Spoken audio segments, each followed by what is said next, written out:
Hello everyone, welcome to exam Acharya.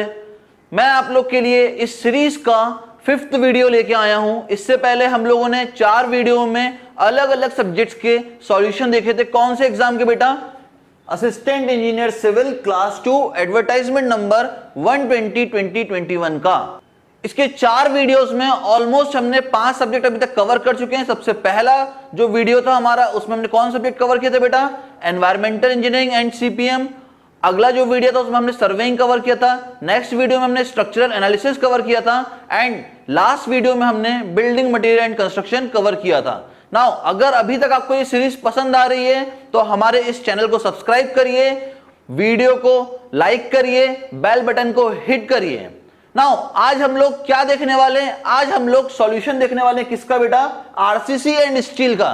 Now अगर बात करें क्लास 2 के एग्जाम की, जो कि हमारा नर्मदा एंड कल्चर डिपार्टमेंट का था, एडवर्टाइजमेंट नंबर 120 2021 का, तो इसमें स्टील और आरसीसी से बहुत कम क्वेश्चन आए थे बेटा, बहुत कम। बट अगेन हमें देखना तो पड़ेगा सॉल्यूशन, क्योंकि ये कम आया था, बट ऐसा तो नहीं कि बिल्कुल ही नहीं आया था।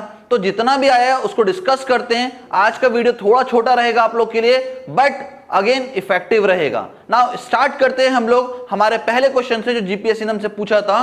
Shape factor for rectangular section is. Now बात करते हैं शेप फैक्टर की। तो ये सिंपल सा क्वेश्चन था। हम लोग जब पढ़ते हैं शेप फैक्टर्स किसमें? स्टील स्ट्रक्चर में, तो हम लोग बहुत सारे सेक्शंस के शेप फैक्टर पढ़ते हैं। कौन कौन सेक्शन होते हैं बेटा हमारे पास? ट्रायंगुलर होता है जिसके लिए शेप फैक्टर 2.34 होता है। सिमिलरली डायमंड के लिए 2 होता है, रेक्टेंगुलर के लिए 1.5 होता है, लाइक दिस। तो यहां पे सिंपल डेटा बेस्ड क्वेश्चन आया था आप लोगों के लिए। क्या क्वेश्चन था कि अगर रेक्टेंगुलर सेक्शन है तो उसके लिए शेप फैक्टर कितना होगा बेटा? सबको पता है कितना होगा शेप फैक्टर? 1.5 होगा। नाउ इसके इन डिटेल डिस्कशन में नहीं जा रहे हैं कि शेप फैक्टर का मतलब क्या होता है, क्या ये रिजर्व्ड स्ट्रेंथ कहलाता है, ये सब के बारे में नहीं जानना है। सिंपल डेटाबेस क्वेश्चन था बेटा। हमें 1 मिनट मिलता है जीपीएससी के पेपर में क्वेश्चन को सॉल्व करने के लिए, इसीलिए हमने डायरेक्टली इसकी वैल्यू देखी कि shape factor for rectangular section कितना होगा बेटा? 1.5 होगा। नाउ ये सेम का सेम चीज हमारी बुक में भी दिया हुआ है। स्टील स्ट्रक्चर की जो बुक आती है एग्जाम आचार्य की, प्योरली जीपीएससी के लिए, कौन से पेज पे दिया बेटा? पेज नंबर 244 पे दिया हुआ है। नाउ आपको ये भी बिल्कुल क्लियरली दिखाई दे नहीं रहा होगा, तो मैं क्या करता हूं, इस पे जूमिंग इफेक्ट डालता हूं। जैसे ही मैंने जूमिंग इफेक्ट डाला, आपको ये टेबल दिखना शुरू हो गया। और हमसे किस सेक्शन के लिए पूछा था? रेक्टेंगुलर सेक्शन के लिए पूछा था। और रेक्टेंगुलर सेक्शन के लिए शेप फैक्टर लिखा हुआ है, कितना है बेटा? 1.5। तो सीधा सीधा क्वेश्चन हमारी ही बुक से पूछा गया है। देखिए अभी तक जितने भी क्वेश्चन आए ना, जिस भी सब्जेक्ट के, हमने बहुत अच्छे से डिस्कस किया उनको, और आपको बताता भी गया कि सारे क्वेश्चन ऑलमोस्ट 85 से 90% क्वेश्चन हमारी ही बुक में से सीधा सीधा जीपीएससी ने पूछा है। तो कोई बच्चा अगर हमारी बुक को ही सिर्फ फॉलो कर लेना तो ही उसका जीपीएससी का एग्जाम आराम से निकल जाएगा। नाउ मूव करते हैं हमारे अगले क्वेश्चन की तरफ। जीपीएससी ने नेक्स्ट क्वेश्चन पूछा था बेटा, the tension coefficient of any member is. Now again very simple question कि अगर टेंशन कोएफिशिएंट निकालना है आपको तो वो किसके बराबर होगा? देखिएगा यहां पे ये मैंने एक पूरा का पूरा ट्रस्ट का एक मेंबर बनाया हुआ है। अब अगर ट्रस्ट के एक मेंबर में हमें फोर्स निकालना है, टेंसाइल फोर्स निकालना है TAB, तो ये किसके बराबर होता है बेटा? Tension coefficient into length of that member. अब यहां से हमें इस टेंशन कोएफिशिएंट की वैल्यू निकालनी है TAB की। ये कितना हो जाएगा बेटा? जो भी हमारा फोर्स आ रहा है divided by the length of that member. तो यहां पे आंसर क्या बनेगा? Tension coefficient is called as force per unit length. तो हमारा कौन सा ऑप्शन करेक्ट होगा बेटा यहां पे? That is option C is correct here. बिल्कुल सिंपल क्वेश्चन था बेटा, कोई ऐसा रॉकेट साइंस नहीं था, बिल्कुल सिंपल क्वेश्चन था। आप सब ने ट्रस्ट का एनालिसिस किया और बार बार आपने टेंसाइल फोर्स निकाला भी है वहां पे, बट ये वर्ड ने कंफ्यूज किया हमें कि टेंशन कोएफिशिएंट क्या होता है। It is nothing but the tensile force divided by the unit length of that member, nothing else. Okay, now move करते हैं हमारे अगले क्वेश्चन की तरफ। जो नेक्स्ट क्वेश्चन जीपीएससी ने पूछा था वो क्या पूछा बेटा? In a fillet weld the weakest section is the. Now ये तो सभी को पता है, जितने लोग भी स्टील स्ट्रक्चर पढ़ते हैं उन सबको पता है कि अगर फिलेट वेल्ड होता है तो सबसे वीकेस्ट पोर्शन कौन सा होता है? सबसे वीकेस्ट पोर्शन, तो सबसे वीकेस्ट पोर्शन कौन सा होता है बेटा? थ्रॉट का पोर्शन होता है। जो थ्रॉट होता है ना, जहां पर हम लोग वेल्डिंग प्रोवाइड करते हैं, इस वाले हिस्से में, इस पर्टिकुलर हिस्से में, यही सबसे वीकेस्ट पोर्शन होता है इसका। तो क्या आंसर हो जाएगा यहां पे? Throat of the fillet, that is option B is correct here. So ज्यादा कोई बड़ा कॉन्सेप्ट यहां लगना नहीं था, जिसने भी फिलेट वेल्ड ढंग से पढ़ा है उसको पता होगा कि throat of the fillet weld सबसे वीकेस्ट पोर्शन होता है। नाउ ये सेम का सेम कॉन्सेप्ट फिर से हमारी स्टील स्ट्रक्चर की बुक में दिया हुआ है पेज नंबर 70 पे। नाउ अभी आपको ये बिल्कुल क्लियर दिख नहीं रहा होगा, मैं एक काम करता हूं, इस पे जूमिंग इफेक्ट डालता हूं और जूमिंग इफेक्ट डाल के आपको इसको क्लियर दिखाने की कोशिश करता हूं। देखिए आफ्टर जूमिंग इफेक्ट ये हमें क्या मिला, ये पूरा का पूरा हमें दिखना शुरू हो गया इफेक्टिव थ्रॉट थिकनेस, और यही वाला जो हिस्सा होता है ये सबसे वीकेस्ट पोर्शन होता है किसका, फिलेट वेल्ड का।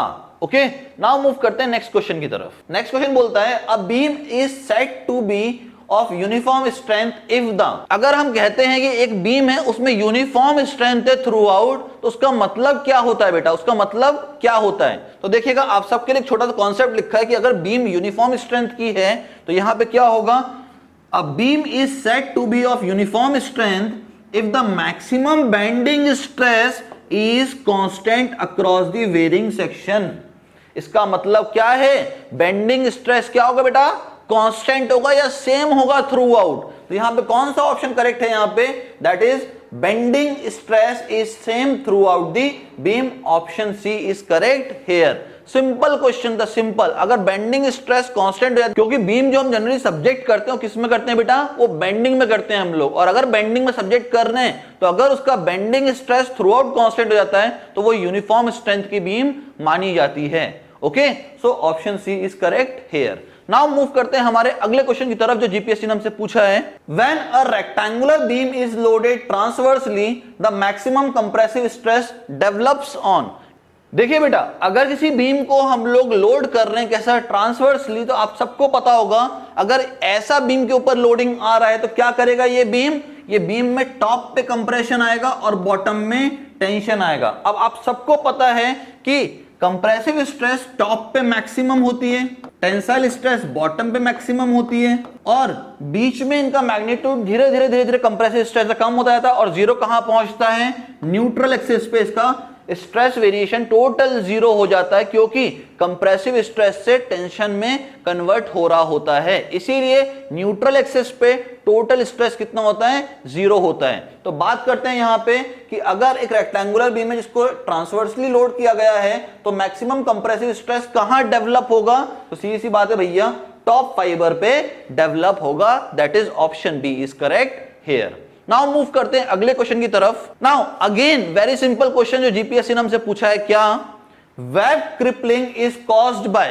नाउ वेब क्रिपल कब करता है बेटा, यहां पे ये पूरा हमारा वेब है, ये वेब क्रिपल कब करेगा, तो देखिएगा इस पूरे कॉन्सेप्ट को हमने हमारी बुक के पेज नंबर 180 पे दिया हुआ है। नाउ यहां पे अभी आपको ये पूरी इमेज क्लियर नहीं होगी, मैं थोड़ा सा जूमिंग इफेक्ट डालता हूं इसके ऊपर। जैसे थोड़ा सा जूमिंग इफेक्ट डाला, यहां पे पूरी थ्योरी निकल के आ गई, और थ्योरी में क्या बोलता है, the web of the rolled steel sections are therefore subjected to a large amount of stresses just below the concentrated load. Concentrated load का मतलब क्या है बेटा, point load, and above the reaction from the support stress concentration occurs at the junction of the web and flange. As a result, large bearing stress is developed below the concentrated load. Concentrated load की वजह से क्या हो जाता है, बहुत ज्यादा bearing stresses develop हो जाती हैं. Consequently, the web near the portion of the stress concentration tends to fold over the flange. Now, this type of local buckling phenomena is called crippling or crimpling of the web. Now simple सी भाषा में कहें तो web crippling किसकी वजह से होती है, जब पॉइंट लोड के कारण बहुत ज्यादा स्ट्रेस कॉन्सेंट्रेशन हो जाता है, उसकी वजह से जो हमारा वेब होता है वो क्रिपल होना चालू हो जाता है, बक्कल करना चालू कर जाता है. That is known as the web crippling. तो यहां पे वेब क्रिपलिंग की बात करें तो किसकी वजह से होता है बेटा, ये failure of web under point load. सिर्फ और सिर्फ वेब का फेलियर किसकी वजह से, under the action of point load. इसकी वजह से क्या होगा, स्ट्रेस कॉन्सेंट्रेट होगा और उसकी वजह से पूरा का पूरा वेब बक्कल कर जाएगा. इसी पूरे फिनोमेना को हम लोग क्या बोलते हैं, वेब क्रिपलिंग बोलते हैं.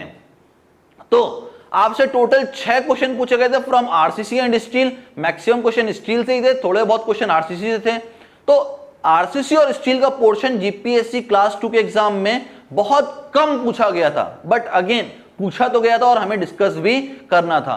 सो नेक्स्ट वीडियो में फिर से मिलते हैं, अगले सब्जेक्ट को लेके उनके क्वेश्चंस का अच्छे से डिटेल्ड एनालिसिस करेंगे। तब तक के लिए thank you everyone and thanks for your time.